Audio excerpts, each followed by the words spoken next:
It's Donald Trump's war now. The decision to bomb Iran revealed the conflict between some of the president's fundamental impulses. The US hopes Iran will fold after a bunker-busting bombing.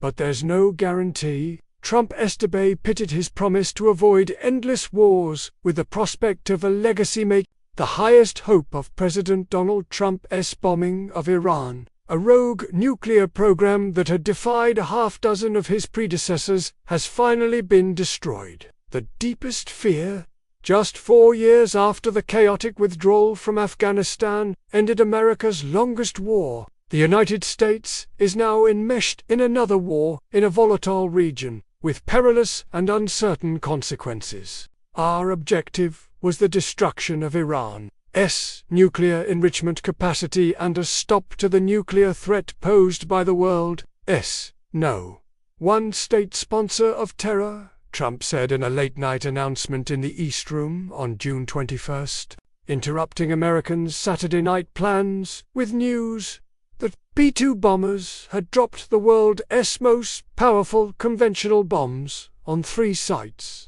considered crucial to Tehran's nuclear program. Iran, the bully of the Middle East, must now make peace. That's the calculation behind Operation Midnight Hammer. Anyway, that despite its initial bluster, Tehran will be forced to abandon its nuclear program. But Trump acknowledged there were other possibilities. Remember, there are many targets left, he said, surrounded by a solemn-looking trio of advisors.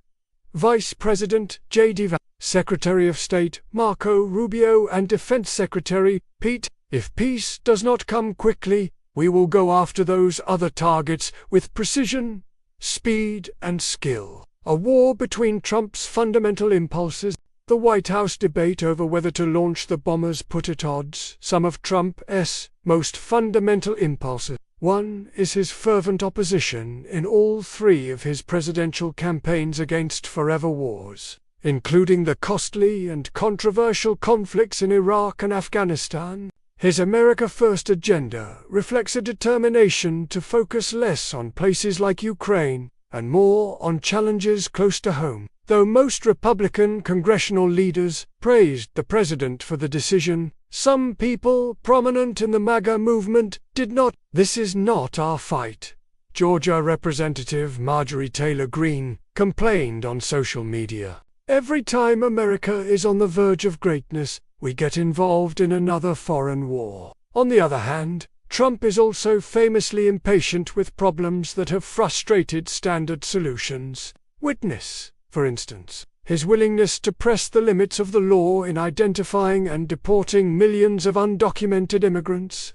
The lengthy efforts at negotiation with Iran, like much of diplomacy, seemed unlikely to reach the sort of dramatic and decisive conclusion he favors. The bombing of Iran also reflects his alliance with Israeli Prime Minister Benjamin Netanyahu, who argues that Iran's nuclear program poses an existential threat to his country. For the Prime Minister, achieving his decades-old dream of destroying that program is the stuff of legacy. It's the stuff of Trump's legacy, too. A powerful message for a president who cannot run for the Oval Office again. Netanyahu struck that chord. Congratulations, President Trump, he said in Tel Aviv. His leadership today has created a pivot in history that can help lead the Middle East and beyond to a future of prosperity and peace. Congressional leaders notified as planes headed home for better or worse. This will be Trump's war. For one thing, he didn't seek the approval of Congress, which under the Constitution has the right to declare war. Though the President has broad authority to order the use of military force, the War Powers Act, passed after President Richard Nixon's secret bombing of Cambodia during the Vietnam War, requires presidents to notify Congress and limits the length of deployments. After the U.S. bombers had left Iranian airspace, the administration immediately notified congressional leaders, Hegseth told reporters at a Pentagon briefing early June 22. Virginia Sen.